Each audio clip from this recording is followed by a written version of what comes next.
ஒரு மகிழ்ச்சியோட எல்லாருக்கும் எப்பொழுதும் சொல்லிக்கிட்டே இருக்கணும்.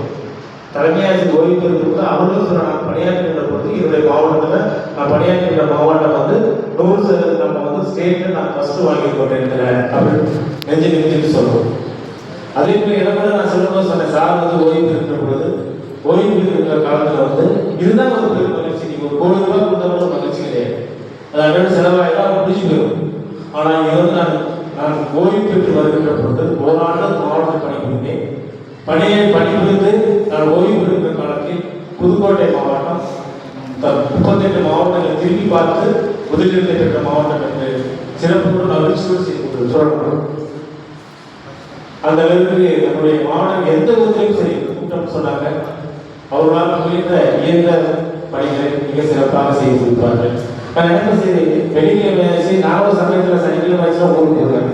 சார் நீங்கள் போலிய சமையல் போகிறேன் சார், நீங்கள் வேலை ரெஸ்டாரண்ட் சொல்லுவாங்க. அப்போ அவங்க ஏதாவது சில பொருட்களை கொடுத்துருந்தாங்க சொல்லுவேன். அதனால அது மட்டும் இல்ல, ரிசல்ட் வெளியிடுவதற்கு இன்னும் காரணங்கள்லாம் இருக்குது. மாவட்ட கல்வியில் 4 வெளி மாவட்டத்திலுமே இருக்கக்கூடிய ஆசிரியர்களுக்கு வேண்டிய பணம் இருக்கு. இதுவரை எது இருக்காது நீங்கள் பெண்டிங் இருக்காதுன்னு நான் நினைக்கிறேன். அந்த அளவுக்கு நம்முடைய மதிப்புமிகு இயக்குநருடைய தலைமையில அவருடைய வழிகாட்டின் பேர்ல நாங்கள்லாம் இடைநிலை தொடர்கல்வியில பாடல்களாக இருக்கின்ற போதும் சரி, அதே போல முதன்மை கல்வியோட நம்முடைய இடைநிலை பாடல்களாக இருக்கும் போதும் சரி, அனைவருமே ஆசிரியர்களுடைய பணப்பலன்களை உடனடியாக எந்த விதமான தொய்வும் இல்லாமல் அவ்வப்பொழுது ஆய்வுகள் மேற்கொண்டு அவர்களுக்கு வேண்டிய பணப்பலன்களை பெற்றுக் கொடுத்ததன் விளைவாக தான் நம்முடைய மாவட்டம் முதலிடத்தை பெற்றிருக்கிறது. அதுவும் ஒரு காரணமாக இருக்கின்றேன். ஏன்னா ஆசிரியர்களுக்கு எதுவும் அவர்களுடைய மனப்படாமல் அவர்களுக்கு வேண்டிய அனைத்து பணப்பொருட்களை பெற்றுக் கொடுத்துட்டு நாம் நெஞ்சில் எதுனாலும் ஆசிரியர் கேட்கணும்.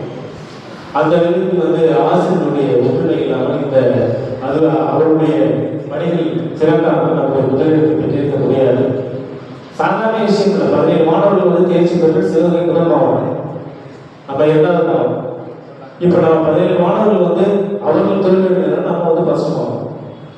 அது அரசு பள்ளியில் பார்த்தீங்கன்னா சாதாரணமான விஷயம் இல்லை. சார் முதலமைச்சர் நம்முடைய முதலமைச்சர் சொன்னாங்க,